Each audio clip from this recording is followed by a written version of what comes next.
ইলিয়াসের উপরে বিলা হয়েছে কিছু বাঙ্গু সুশীল। কেন বিলা হয়েছে? তারা বলে ইলিয়াস নাকি গুজব ছড়ায়, ইলিয়াস নাকি সত্যের সাথে মিথ্যা মিশায় পরিবেশন করে। এই বিষয়টা আমরা আজকে বুঝে দেখবো সত্যি সত্যি ইলিয়াস সত্যের সাথে মিথ্যা মিশায় পরিবেশন করে কিনা। তার পাশাপাশি ওই যে যেটা কয় না বিলো দ্য বেল্ট, সেই খেলা শুরু করেছে। কইতেছে ইলিয়াস নাকি মিলিয়ন মিলিয়ন ডলার ইনকাম করে। উরে বাবা, ভিডিওর ভিউ থেকে।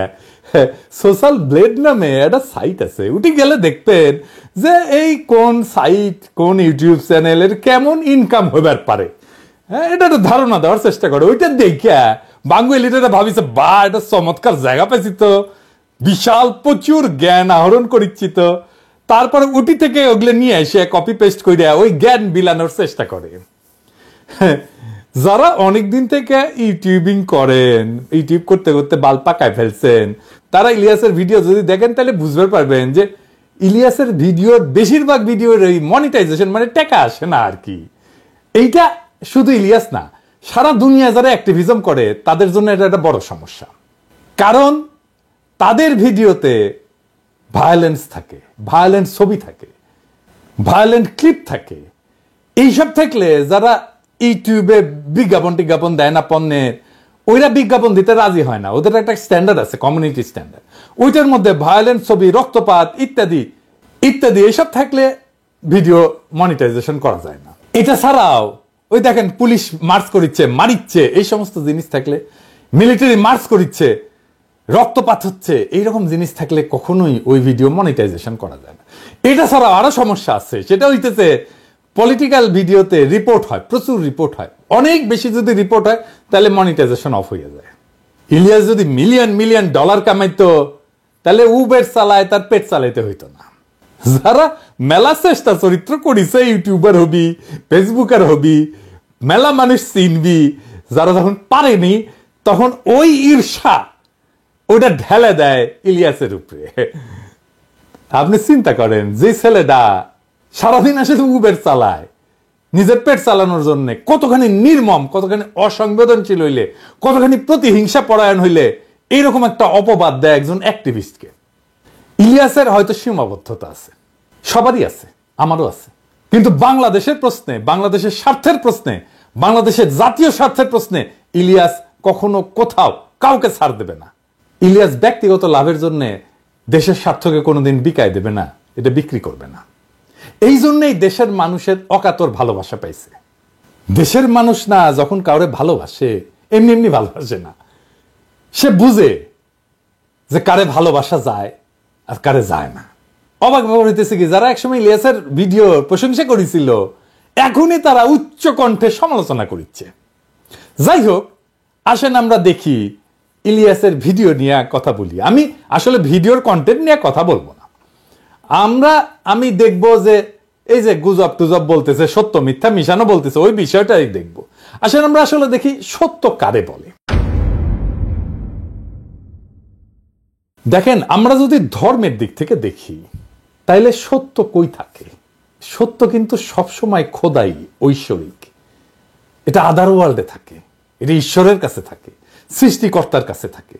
আমরা সত্যের নিকটবর্তী হওয়ার চেষ্টা করি। মিডিয়ার কাজ কি সত্য বলা? প্রশ্ন শুনে মনে হইতে পারে হ্যাঁ, মিডিয়ার কাজ তো সত্য বলাই। আসেন আমরা একটা ঘটনা দিয়ে এই মিডিয়ার সত্য বলার ঘটনাটা দেখি। ওই যে প্রথম আলোর সামনে যে জিয়াফতের ঘটনা ঘটেছিল না, জিয়াফতের দিন কি করেছিল? পুলিশ পিটাইছিল, তাই না? বিনা উস্কানিতে আলো নিভাই দিয়া সবাই রে পিটায় সরাই দিছিল লাঠিচার্জ কইরা।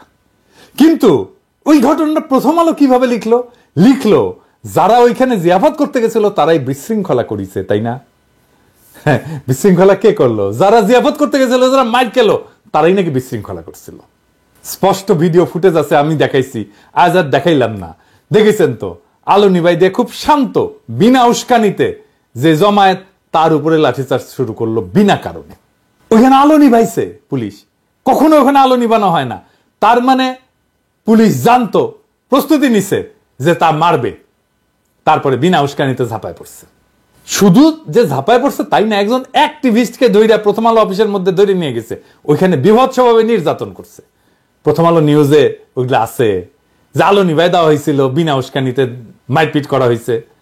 একজনকে প্রথম আলোর অফিসে নিয়ে যায় মারপিট করা হয়েছে? আছে? নাই। তার মানে প্রথম আলো ঘটনার একটা দৃষ্টিকোণ থেকে, তাদের দৃষ্টিকোণ থেকে সংবাদ হিসেবে উপস্থাপন করছে। প্রথম আলোর উল্টা পাশের অংশ যারা, মানে আমরা, তাদের কণ্ঠস্বরকে স্তব্ধ করে দিছে। সত্যটা কি? আমরা যেটা বলছি সেটা, নাকি প্রথম আলো যেটা বলছে সেটা? সম্ভবত এই ঘটনার আরো অনেক দৃষ্টিকোণ আছে, কারণ আমরা দুইটা পক্ষ, প্রথম আলো এবং আমরা। প্রথম আলো একটা পক্ষ, আমরা আর একটা পক্ষ। তাহলে একটা তৃতীয় নিরপেক্ষ বা অন্য আর একটা পক্ষ, আরো 3-4টা পক্ষ থাকতে পারে। সবগুলো দৃষ্টিকোণ কি একটা সংবাদ মাধ্যম প্রকাশ করে না?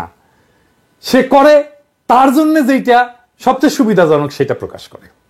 মিডিয়া যা প্রকাশ করে সেটা ঘটনার প্রতিক্রিয়া প্রকাশ করে, ঘটনা না।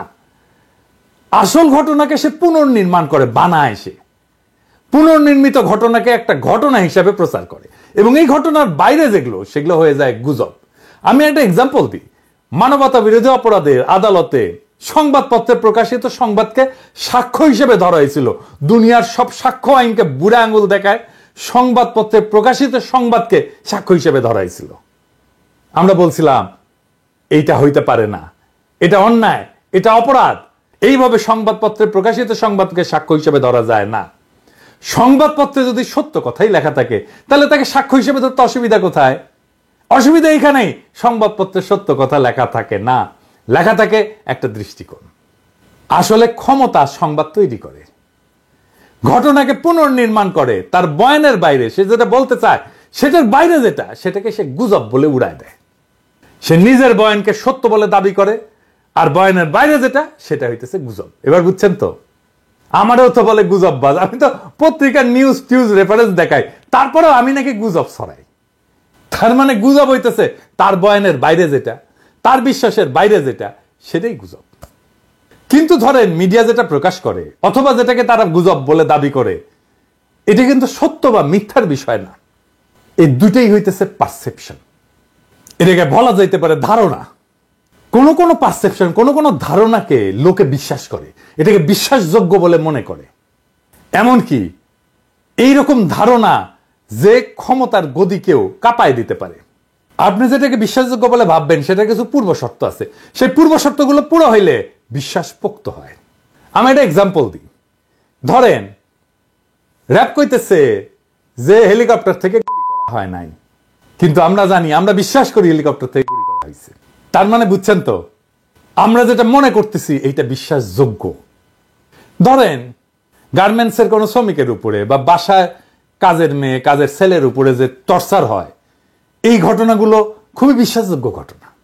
1857 সালে সিপাহী বিপ্লব হয়েছিল, ওইখানে রটনা হয়েছিল যে ওই যে কার্তুজের মধ্যে শূকর আর গরুর চর্বি একসাথে মিশায় দেওয়া হয়েছে, এবং কার্তুজটা মুখ দিয়ে কাটতে হইতো। ওটা একটা বিশ্বাসযোগ্য বিষয় ছিল। এই যে পারসেপশন বা জনতার মধ্যে যে ধারণা, বিশ্বাসযোগ্য ধারণা তৈরি হয়, এইটাকে নিয়ন্ত্রণ করার জন্যই মিডিয়ার জন্ম। মিডিয়া মানেই জনতার পারসেপশন বা ধারণাকে নিয়ন্ত্রণ করা। মিডিয়া মানেই একটা প্রোপাগান্ডার মেশিন। মিডিয়া কোন একটা পারসেপশন বা ধারণাকে সত্য বলে দাবি কইরা রটাইতে থাকে। এখন ক্ষমতার কি দরকার? এই পারসেপশনটাকে কন্ট্রোল করা দরকার তো, কারণ আমরা দেখতেছি যে এই পারসেপশন গুলো ক্ষমতার গদিকেও কাঁপায় দিতে পারে। তাহলে ক্ষমতার যেটা দরকার সেটা হইতেছে কতগুলো ঘটনাকে বানানো হিসাবে, আর কতগুলো বানানোর জিনিসকে ঘটনা হিসাবে রটনা করা। তার মানে সে ঘটনাকে গুজব বলবে এবং বানানো জিনিসকে ঘটনা হিসেবে রটনা করবে। বুঝছে? এই যে মিডিয়া, প্রথম আলো, ডেইলি স্টার, যা যা আছে, এই সমস্ত ফর্মাল মিডিয়া, এইটার পারপাস বা উদ্দেশ্য একটাই, সত্য বা মিছা বা গুজব নাম দিয়ে এই কাজটাই করে। তাহলে পাওয়ার বা ক্ষমতা কেন পারসেপশনকে বা ধারণাকে এত ভয় পায়? কারণ পাওয়ার সবসময় ভায়োলেন্ট, এটা সবসময় সহিংস। তো ঘটনা যদি নাও থাকে, বানায় বানায় কইলেও লোকে বিশ্বাস করে প্রায়। তার মানে এই যে প্রি কন্ডিশন হচ্ছে যে ক্ষমতা সবসময় সহিংস, পূর্ব শর্ত হচ্ছে সহিংস। তাই সে সহিংসতা যদি নাও করে, যদি কেউ বানাও বলে যে মারছে, এটা পুলিশে মারে, এটা বিশ্বাস করে ফেলবে মানুষ। মানুষের জ্ঞানের শুরু কই থেকে? আন্দাজ থেকে, অনুমান থেকে। আমরা বিজ্ঞানের ভাষায় বলি হাইপোথিসিস। হাইপোথিসিসকে প্রমাণ করে বা অপ্রমাণ করে জ্ঞান অগ্রসর হয়। মানুষের হুশ, কালচার, তার এলেমের গোড়া হচ্ছে আন্দাজ বা অনুমান। যে আন্দাজ করে না সে বেহুশ। ক্ষমতা আপনার আন্দাজের ক্ষমতাকে নাম দেবে গুজব। কিন্তু আন্দাজ করাটা আপনার হক, আপনার অধিকার। ক্ষমতার দাবরা নিতে হয়তো জাহির করতে পারবেন না আপনার আন্দাজ, কিন্তু আপনার আন্দাজের হক নাই এইটা মনের ভিতরে কখনো মাইনা নেবেন না। গায়ের জোরে হয়তো লাগতে না পেরে পিছিয়ে আসবেন, কিন্তু বেহুশ হইয়েন না কখনো। মনে রাখবেন আন্দাজ করা আপনার হক। ইলিয়াস যা করে সেটা কি গুজব? ইলিয়াস তার যে ভিডিওগুলা করে, এই ভিডিও কোন ক্যাটাগরির ভিডিও বলেন তো, কোন টাইপের?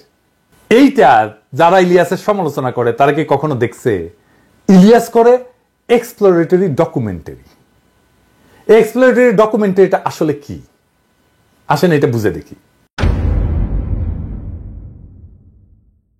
এক্সপ্লোরেটরি ডকুমেন্টারি শিরোনাম ব্যবহার করা হয় যখন কোনো ডকুমেন্টারি একটা বিষয় অনুসন্ধান করে এবং প্রমাণ সংগ্রহের পাশাপাশি সম্ভাব্য ধারণা বা অনুমান তুলে ধরে। ইলিয়াস এটা লিখে দেয় তার প্রত্যেকটা এপিসোডের সামনে। তার মানে ভিডিওতে সত্য এবং প্রমাণের পাশাপাশি সে অনুমানও তুলে ধরে। তাহলে সমালোচনা কেন? কেন বলা হয় ইলিয়াস গুজব ছড়ায়, সত্যের সাথে মিথ্যা মেশায়? কারণ ইলিয়াস ক্ষমতার বানানো ঘটনাকে পুরা ঘটনা বলে, সত্য ঘটনা বলে মানতে নারাজ। সে বেহুশ হয় নাই, সে তার হুশ ধইরা রাখছে। যেই ঘটনা ঘটছে তার ভিন্ন ব্যাখ্যা, ভিন্ন বয়ান কইরা সে বলতে চায় ক্ষমতা যেটা বলতে চায় না। ক্ষমতা যেটা বলতে চায় তার চাইতে ভিন্ন বয়ান ইলিয়াস দেয়। বিলিভেবল বয়ান, বিশ্বাসযোগ্য বয়ান ইলিয়াস দেয়। আসিফ নজরুল ক্ষমতা বানলো, ইলিয়াসের ভিডিওতে বিপর্যস্ত হয়েছে এবং হইতেছে। কারণ ক্ষমতা যে বয়ানটা বিশ্বাস করাইতে চায় সেইটা ধাক্কা খাইছে। সেই জন্য ক্ষমতার আশেপাশে থাকা বা যারা ক্ষমতায় যাইতে চায় তারা ইলিয়াসের উপরে ঝাঁপায় পড়ছে। আরে সর্বনাশ, বিপজ্জনক লোক, এরা তো থামাইতে হবে। আসিফ নজরুল আরো বিপর্যস্ত হবেন, ওয়েট করেন। কারণটা হইতেছে আসিফ নজরুল বিপ্লবোত্তর ক্ষমতাকে সামরিক বেসামরিক এলিটদের হাতে তুলে দিছে।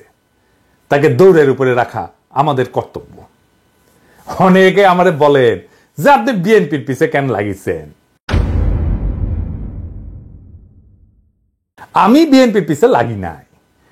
আমার দীর্ঘদিনের পর্যবেক্ষণের ফল হইতেছে বিএনপি তাদেরকে পছন্দ করে যারা ওই যে ওই যে ওই যে ওই যে ওই যে ওই যে ওই যে ওই যে ওই যে সোহাদির বডিগার্ড, ও প্রেমিক, হ্যাঁ মুজিব প্রেমিক যারা, তাদেরকে বিএনপি প্রচন্ড প্রচন্ড প্রচন্ড প্রেম দেয়। হ্যাঁ, যেমন আসিফ নজরুল দেখেন যে শেখ মুজিবকে নিয়ে, মানে ওই যে সোহাদির বডিগার্ডের নিয়ে কি বলে শুনেন। এই বই পড়লে মানুষের হতবাক, বিস্মিত, মানে অকল্পনীয় একটা রিয়ালাইজেশন সামনে যাওয়া ছাড়া উপায় নাই। একটা নেতা, এত বড় একটা নেতা বাংলাদেশে জন্ম নিয়েছিল। আমার প্রথম কষ্ট এই বইটা পড়ে যে এত বড় একটা নেতা বাংলাদেশে জন্ম নিয়েছিল, আমরা কোনোদিনও রিয়ালাইজ করতে পারলাম না until the publication of this book. আমি রাজনীতির বই কম পড়ি নাই, বঙ্গবন্ধু নিয়ে যারা লিখেছেন তাদের যে কোনো বইয়ের চেয়ে বঙ্গবন্ধুর নিজের আত্মজীবনী অনেক অনেক বেশি অসাধারণ ইন টার্মস অফ এভরিথিং। সাহিত্য মূল্য বলেন, ইম্পার্শিয়ালিটি বলেন, অবজেক্টিভিটি বলেন, স্টোরি টেলিং ক্যাপাসিটি বলেন। এবং আমি আপনাকে কি বলবো, আমি এই বইটা পড়ে আমার কয়েকবার মনে হয়েছে আমি একটা আর্টিকেল লিখি যে শেখ হাসিনাকে ধন্যবাদ, যিনি এই বইটা আমাদের সামনে হাজির করে দিয়েছেন। দেখেছেন দেখেছেন, আমি তো আর আসিফ নজরুলের মতো মুজিব প্রেমিক হইতে পারবো না। তো রাস্তা আছে তাইলে আমার জন্য তো কোনো রাস্তা নাই যে বিএনপি আমাকে প্রচুর প্রেম দিবে। তা খুঁজতে খুঁজতে খুঁজতে খুঁজতে দেখলাম তো যারা বিএনপি বাম্বু দেয় তাদেরকে বিএনপি প্রচুর প্রেম দেয়। যেমন ধরেন মতিউর রহমান, দেখেন সে কি বলে এই গ্রেনেড হামলা নিয়ে। ঘটনার 15 বছর পর এটার বিচার হয়েছে, 19 জন মৃত্যুদণ্ড দেওয়া হয়েছে, 19 জনকে যাবজ্জীবন কারাদণ্ড দেওয়া হয়েছে, আরো অনেককে বিভিন্ন মেয়াদে শাস্তি দেওয়া হয়েছে। এটার বিচার হওয়া দরকার ছিল, উচিত ছিল, সেটা হয়েছে। সেটাতে আমরা সন্তোষ প্রকাশ করি। বিএনপি সরকার বেগম খালেদার নেতৃত্বে তার এই ঘটনার কোনো তদন্ত করতে দেয়নি, বিচার তো দূরের কথা, বরং তারা এই ঘটনাকে উল্টো মুখে প্রচার চালিয়ে এই সব দায় আওয়ামী লীগের উপরে দেওয়ার চেষ্টা করেছিল। শুধু আওয়ামী লীগ না, একই সঙ্গে আমাদের প্রতিবেশী ভারতকে জড়ানোর চেষ্টা করা হয়েছিল। তারা এত সব মিথ্যে তথ্য দিয়ে মানুষকে বিভ্রান্ত করার চেষ্টা হয়েছিল, যেটা একটা অদ্ভুত গল্প কাহিনীকে ছাড়িয়ে যায়। দেখেছেন সে বলে গ্রেনেড হামলায় তারেক রহমানের শাস্তি হয়, সে সন্তোষ প্রকাশ করেছে। গ্রেনেড হামলায় তো সবাই খালাস পেয়ে গেছে, তাই না? তাইলেও কেন সন্তুষ্ট হয়েছিল যে তারেক রহমান একটা সাইজ হয়েছে।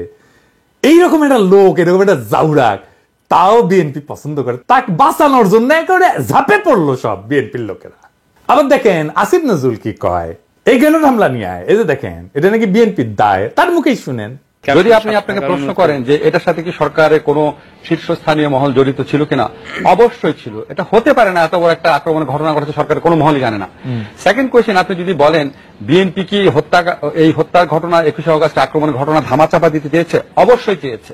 তারা জঘন্য রকম ভাবে ধামাচাপা দিতে চেয়েছে, হাস্যকর ভাবে ধামাচাপা দিতে চেয়েছে, এবং অবশ্যই সরকারের কোনো না কোনো সেক্টর জড়িত ছিল। তো আসিফ নজরুল তো এখন আইনমন্ত্রী, তাইলে এই সময় যে মামলার দায় থেকে বিএনপি সবাই খালাস হইল, আসিফ নজরুল তখন ঠিক বইলা থাকে, তাহলে কি এটা ভুল? তাহলে এখন যদি এটা ঠিক হয়, তাহলে আসিফ নজরুল কারে খুশি করার জন্য ওই কথাটা বলছিল? কেসটা কি? তাহলে আসিফ নজরুলকে ডিফেন্ড করার জন্য বিএনপি আগে এসছে, প্রথম আলো মতিউর রহমানকে ডিফেন্ড করার জন্য বিএনপি আগে এসছে কেন? কারণ কি জিজ্ঞেস করেন ওদেরকে। তো এটা যদি হয় যে বিএনপিটা বাম্বু দিলে তারা প্রচুর প্রেম দেয়, তো তাহলে তরিকাটা ট্রাই করে দেখা যেতে পারে। হ্যাঁ, যদি এটা শুনিয়া বিএনপি আমাকে একটু প্রেম টেম দেয়, হ্যাঁ, কারণ আমি তো ওই যে গানটা আছে না, ওই যে একটা গান আছে না, ওই যে আমি তোমারই প্রেম ভিখারি, ভালোবেসে ঠাই দিও পরাণে গো, ভালোবেসে ঠাই দিও পরাণে।